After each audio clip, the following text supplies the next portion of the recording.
All right, Darksiders, happy Friday. Hopefully all is well. Guys, I am so sorry. I know I said I was going to get this to you earlier, but a lot of things came up and I wasn't able to get it done during the time that I wanted to get it done, but I did go see Detroit last night. Didn't put the review up last night because I wanted to sleep on it, and I'm actually glad I did. This review will be a little bit different than what you are used to seeing from me. It's going to be a lot more open, kind of a lot more free-flowing. So I'm just going to really kind of talk about my thoughts about this movie. So let's get into Detroit. Okay, Darksiders. So first thing I want to say is I'm going to try and make this a pretty brief review because I like to do a longer spoiler review, but I want you guys to have a chance to see the movie, so I don't want to spoil anything for you. So I'm going to be very vague on details, just kind of large, big block context of the picture, and we'll go from there. Then you guys can go check it out, and then we can have some discussion in the comments, and then we'll do the spoiler review where we can really get into it, and I can talk about this film like I really want to talk about this film. So I want to say at the outset that, yeah, they were right, man.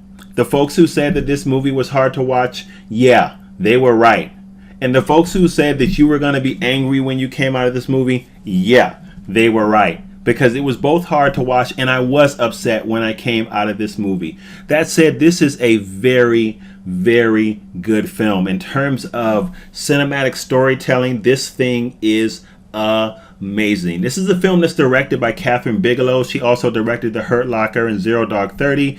It stars Anthony Mackie. It stars Will Poulter, Algee Smith, as well as Rob Boyega. Sorry, I always mispronounce his name. And actually, honestly, you guys, I could almost go down the whole list of everybody who starred in this movie, from the people I just named to the extras, because they all had, to me, a pivotal role in making this story feel so impactful. So, this story tells a story of what's going on in 1967 during the riots in Detroit, but in particular, a rather horrific event.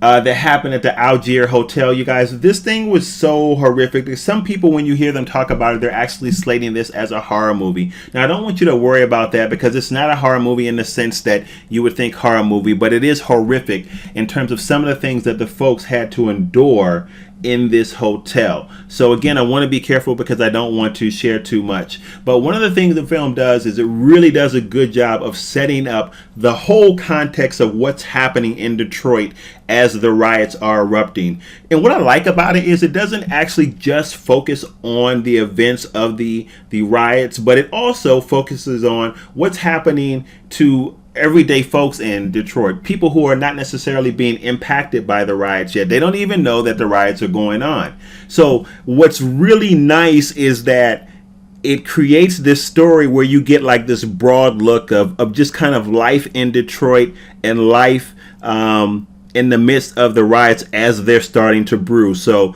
we see all of this stuff, all these wheels kind of start turning. We see the looting get out of hand. We see the military called in. We see all of these wheels turning. So we get this broad picture where we can see things start to develop with what happened in 1967 in Detroit. And all of that is really part of what makes this narrative very powerful. We don't just get the story of what happened at the Algiers Hotel, but we get all the events that kind of led up to it.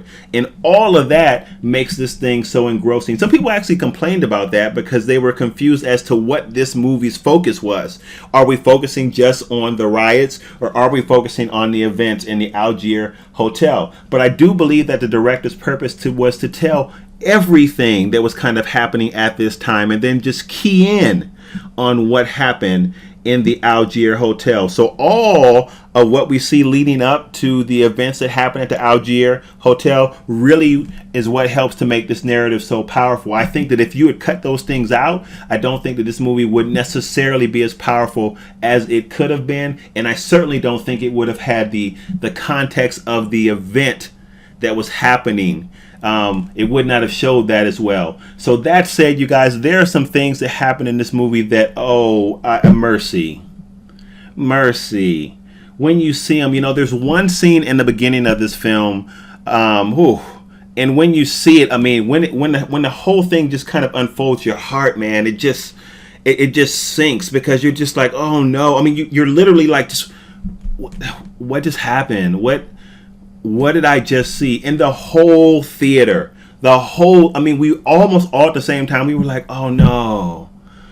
I mean, it really is heart-wrenching, some of the events that you see unfold here, and it really is something that makes this film very powerful, but again, at the same time, very, very hard to watch. So what happens in this movie is that you really are transported into what it was like in Detroit at this time. Now, Bigelow does such a really good job of doing that as well, and that's one of the magics of how she is able to really direct this film, because she has this way of pulling you into the narrative so that you don't really feel like you're watching a movie. You really feel like almost an invisible observer in the environment. You are there. You are walking the streets with them. You are with the military. You are listening to the conversation that folks are having. You are in the Algiers Hotel when all of this madness is going down. You're there. That's how this movie makes you feel. And then the way that this film is cut, which I personally loved, is the camera shots, which is what they're supposed to do, by the way, almost make you feel like you are turning your head to look at certain things. So as the camera cuts to a scene over here, or cuts to a scene here, or cuts to a scene there, you feel like you're in the room and something happens interesting in these spots and you turn to look at it. That's how well this movie is executed cinematically. It pulls you into the narrative, and it's part of what makes this thing so impactful. So because we have that kind of production in this movie, and it's taking us through a very, very gripping story that we know actually happened, it just makes for a very, very intense experience. And it really does make you think about the humanity of people, and some of the choices that we make, and some of the things that we do, and how we treat each other, and how at times we can be so horrific towards each other. And it's just so concerning when you think that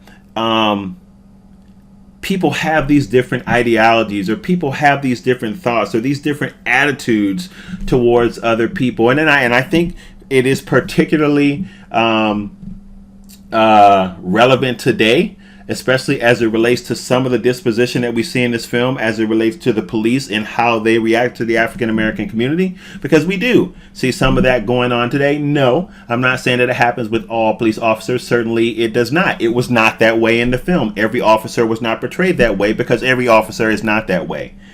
But the fact that these things are going on today, it really is relevant. So for me, it was a very, very gripping movie. You guys, thank you so much for allowing me to talk about this thing kind of how I wanted to, which is free and open. You guys, I will tell you at the end of the day that this is a movie that is very, very good. And listen, if this thing doesn't get some kind of Oscar nod, something's going on. Because there are so many different areas in this film, to me, that are Oscar worthy. I mean, it just so many different areas in this film that are Oscar worthy. So at the end of the day, this was a really, really good movie, a hard movie to sit through, a very, very intense movie. So you should prepare yourself for that. But I would say this: if you were one of the folks that were thinking, you know what, I think I'm going to skip this. I think I'm going to, I don't really want to see it. I don't really want to be mad. This is worth your movie going dollars. I really do hope that you see it. If I have any reviewer buddies out there that were wondering whether they're going to see it or not, I hope that you guys see it, because I'm looking forward to your take on this as well, because I will tell you that Detroit was a very, very good movie. Guys, there is so much more I could actually get into with this, but again, I'm really going to do a spoiler, and what I hope to do with this is do a spoiler and do a collaboration video with some other YouTube buddies maybe that have seen this, so that we can kind of really get into the meat of this film together, because I think that'd be fun. I think that'd be interesting to get a different perspective other than my own as well. So guys, thank you so much as always. Please make sure that you like, comment, or subscribe. And if you are new here, please check out the videos that are popping up somewhere here on the screen. Guys, you need to check this movie out. This is a really, really good movie. Go see Detroit. Thanks, guys.